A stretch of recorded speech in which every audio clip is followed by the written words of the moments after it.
এটাকে অবৈধভাবে নিজের নামে নিয়ে আবার সেটা বিক্রি করে দিয়েছে। এটা খুব অত্যন্ত দুঃখজনক। 2 নম্বর বিষয় হচ্ছে বিভিন্ন খাতে উন্নয়নের নামে অর্থ আত্মসাৎ, বিশ্ববিদ্যালয়ের সরঞ্জাম ওয়েস্টেজ মালামাল যেগুলো নিজের কোম্পানিতে নিয়ে চলে গেছেন কোনো প্রকার টাকা ছাড়া, যার মূল্য লক্ষ লক্ষ টাকা। এখন পর্যন্ত নিজস্ব প্রতিষ্ঠান ফরচুন জিপারে কোটি কোটি টাকা অবৈধভাবে পাঠানো।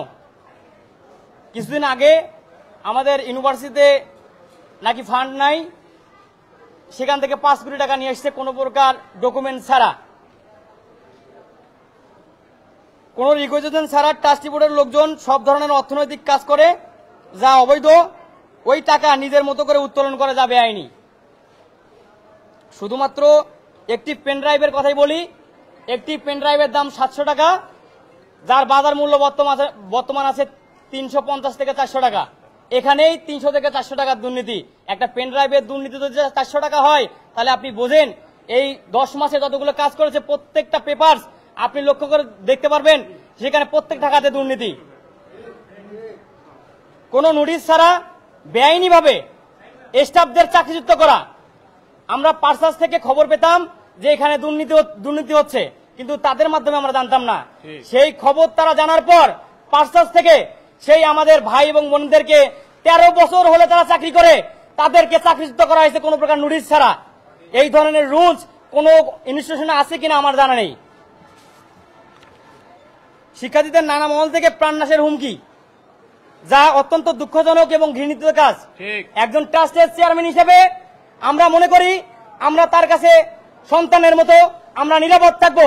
আজকে রাস্তাঘাটে হাঁটতে পারি না, অমুক নেতার ফোন তমুক নেতার ফোন, নেতার ফোন করে একদম বাসায় দিয়ে ফেলে যে তোমরা এই ধরনের কাজ করবে না। আপনি বোঝেন একজন দলের যদি শীর্ষ পর্যায়ের নেতা এই ধরনের কথা বলে, তাহলে বুঝে নেবেন এখানে কোনো স্বার্থ আছে। কারণ একজন নেতার কল আপনি বোঝেন, একজন দলের শীর্ষ পর্যায়ের নেতা তারা যখন কল করবে তখন আপনাকে বুঝে নিতে হবে সেখানে টাকার লেনদেনের কোনো ব্যাপার আছে। তাই আমি বলতে চাই, আমি সরকারকে আহ্বান জানাবো এই সংবাদ সম্মেলনের মাধ্যমে, বর্তমান সরকারকে শিক্ষার্থীদের পক্ষ থেকে অনুরোধ জানাবো, যে ব্যক্তি শিক্ষার্থীদের প্রাণনাশের হুমকি দেয় এবং বিশ্ববিদ্যালয়ের সম্পদ আত্মসাৎ করে, এই অবৈধ চেয়ারম্যানকে আমরা চাই না। শিক্ষার্থীদের যেন মনোরম পরিবেশ পড়াশোনা করতে পারে, সুন্দর একটা পরিবেশ পায়, আর যেন কোনো মহল থেকে হুমকি না আসে, এটা আমি সরকারের কাছে উদ্যোক্তা আহ্বান জানাবো। আমি এই পর্যায়ে আমাদের আরো ভাইয়েরা আছে শিক্ষা নিয়ে কথা বলবে। আমাদের ল ডিপার্টমেন্টের রাহাত আছে। রাহাত কোথায়?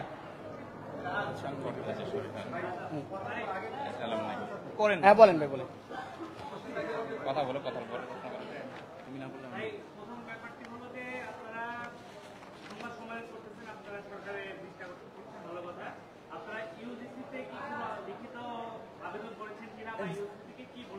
জি, ইউজিসি থেকে আমাদের আর্জেন্ট একটা মানে কমিটি করে তারা খুব রিসেন্ট কমিটি এখানে পাঠাবে তদন্তের জন্য। আমাদের সাথে ইউজিসি চেয়ারম্যান স্যারের সাথে কথা হয়ে গেছে অলরেডি। আর একটা কথা হচ্ছে যে এখানে সব থেকে ইন্টারেস্টিং বিষয় হচ্ছে ইউজিসি থেকে আমাদের জানাইছে যে বর্তমান যে নিজেকে চেয়ারম্যান দাবি করে এই আসনে বসে আছে ইউনিভার্সিটিতে, উনি আদৌ কোনো চেয়ারম্যানের রিকমেন্ডেশন পায়নি। হাইকোর্ট থেকে সেটা বন্ধ করে দেওয়া হয়েছে, একবারে বন্ধ করে দিছে।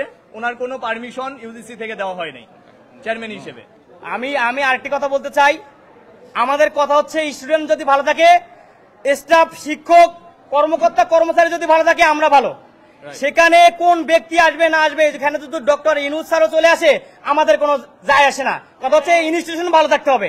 আমাদের কথা শিক্ষার্থীদের ভালো থাকে, কোনো ধরনের প্রাণনাশের হুমকি না দেওয়া হয়, এটা আমাদের দাবি। উনি যদি ভেবে থাকে যে বড় বড় নেতা দিয়ে হুমকি দিয়ে আমাদেরকে মুখ বন্ধ করে দিতে চায়, দেওয়ার জন্য হুমকি দেয়, সেটা উনি ভুল করবেন। কারণ এই ছেলেরা জুলাই আগস্টে বুলেটের সামনে ইট নিয়ে দাঁড়ানো ছেলে, এরা এই হুমকিকে ভয় করে না ইনশাআল্লাহ।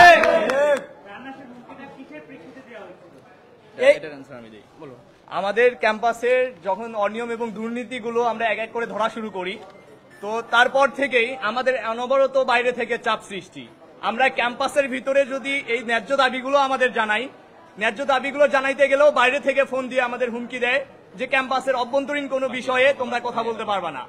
আমরা এই ক্যাম্পাসের স্টুডেন্ট, এখানে ভালো মন্দ দেখার দায়িত্ব আমি আমার অথরিটিকে জানাইতেই পারি, কিন্তু অথরিটি এই কথাটা প্রশাসন হয়তোবা আমাদের ক্যাম্পাসের যে প্রশাসন আছে তারা আমাদের তলব করতে পারে বা আমাদের বলতে পারে, একটা নেগোসিয়েশন করতে পারে, কিন্তু এই কথাটা ডিরেক্ট চলে যায় বাইরে, এমনকি বাইরে থেকে ফোন আসে আমাদের, এসে বলে যে এই সব কাজ করা যাবে না, এটা তো গৃহীত কাজ। ভাই এই কাজটা ক্যাম্পাসে আওয়ামী লীগের আমলও করতে পারে নাই, যেটা বর্তমান সিচুয়েশনে হচ্ছে।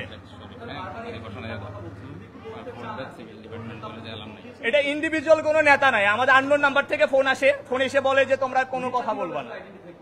জি নিজে নিজে ফোন করে নাম বলছে। এখন বিষয় হচ্ছে আমাদের ক্যাম্পাসে নিজে বলতেছে, চেয়ারম্যান নিজে থেকে বলতেছে যে আমি কিছু কিছু নেতা যারা বড় বড় নেতা আছে এদেরকে আমরা ধরছি।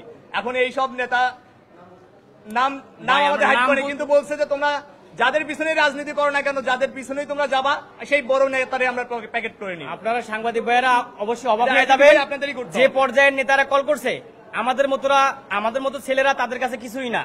তাই আমরা নাম প্রকাশে অনিচ্ছুক, আমরা নাম প্রকাশ করতে পারবো না। আইডেন্টিফাই করে নেবেন।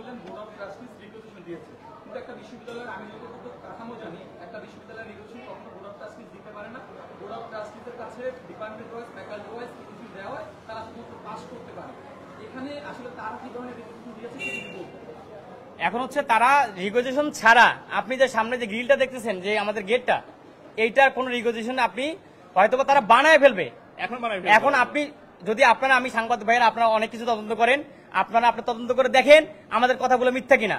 যদি মিথ্যা হয় আমরা ইউনিভার্সিটি ছেড়ে দেবো, কিন্তু কথা হচ্ছে যদি সত্য হয় ওনাকে ইউনিভার্সিটি ছেড়ে দিতে হবে।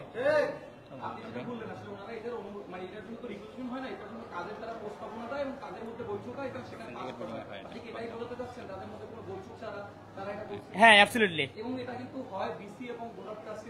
ভাই। এই ইউনিভার্সিটিতে ভাইস চ্যান্সেলর যে একজন লোক আছে, এইটার আমি বলবো উনি বয়স্ক মানুষ, ওনাকে সম্মান করি আমরা, ওনার কোনো ভূমিকা ইউনিভার্সিটিতে নেই।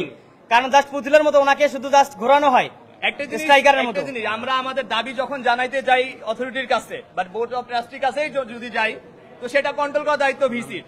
ভিসি সবকিছু দেখবে। ইউনিভার্সিটিতে যদি বিশৃঙ্খলা সৃষ্টি হয় সেটা অ্যাট ফার্স্ট দেখার দায়িত্ব ভিসির, কিন্তু ভিসি এখানে 0% কোনো অবদান রাখে না, যার দরুন আমাদের বাইরে থেকে হুমকি ধামকি নিতে হয়। অবশ্যই সবই কাগজপত্র আছে আমাদের বিশ্ববিদ্যালয়ের নামে। জি জি জি আছে।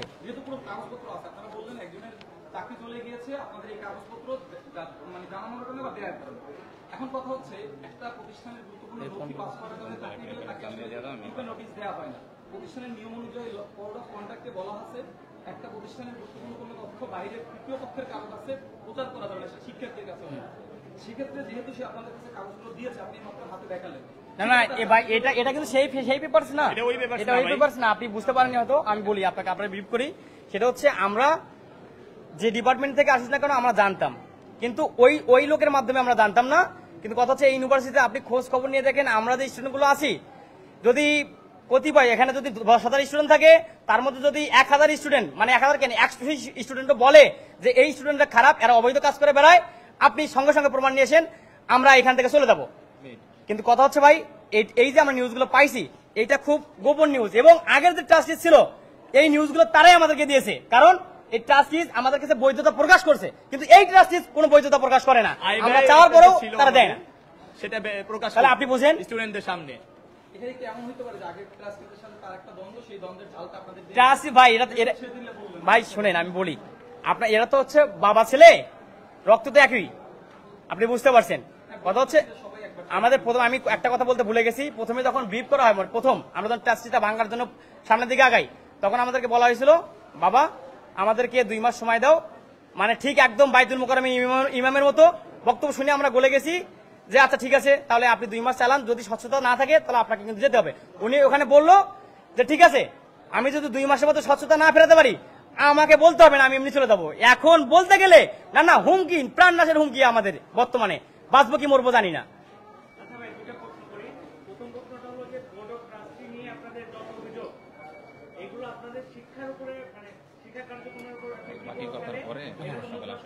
Immigration to Canada. We provide the best quality service and solution for Canada immigration. Please visit our website and contact for details.